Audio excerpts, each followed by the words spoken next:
morning. The Moscow Trump Tower project is the focus of separate investigations by the special counsel and congressional lawmakers into links between the Trump campaign and Russia's interference in the 2016 election.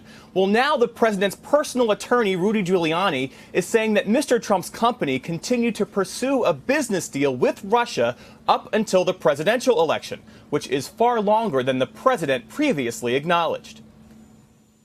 This morning, more questions about President Trump's involvement in a deal to build a Trump Tower in Moscow. Mr. Trump's personal lawyer, Rudy Giuliani, admitting for the first time that the talks continued until the 2016 presidential election, much later than previously known. Could be up to as far as October, November. Our answers cover until the election. So anytime during that period, they could have talked about it.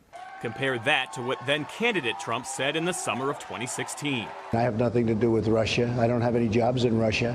I'm all over the world, but we're not involved in Russia. Giuliani also denying that President Trump told his previous lawyer, Michael Cohen, to lie to Congress about the Moscow project. Are you 100% confident that the president never once asked Michael Cohen to do anything but tell the truth to Congress? I'm 100% certain of that.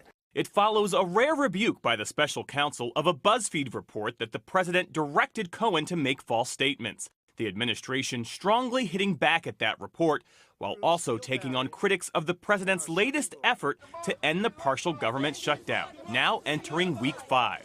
A new proposed deal dead on arrival with Democratic leaders who say they won't negotiate until the president agrees to reopen the government first. The new White House proposal includes an offer to extend for 3 years the legal status of an estimated 700,000 young undocumented immigrants known as Dreamers, and another 300,000 refugees from countries hit by war or natural disasters.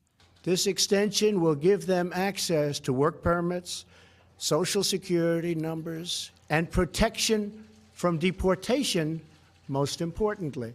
The compromise would come with a price for Democrats, $5.7 billion to build a southern border wall. The radical left can never control our borders. I will never let it happen.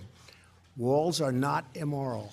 Even some conservatives quick to criticize Mr. Trump for offering what they call amnesty to people who entered the country illegally. The vice president pushing back Sunday. This is not amnesty. Those affected government workers on track to miss another paycheck, demoralized. I did 2 tours in Afghanistan, and I would do that again in a heartbeat before sitting at home like this. Now, Senate Republican leader Mitch McConnell says the Senate will start voting on President Trump's new proposal this week. Republicans are trying to shift the political dynamics of what has been the longest government shutdown in history, since polls show that President Trump is getting most of the blame.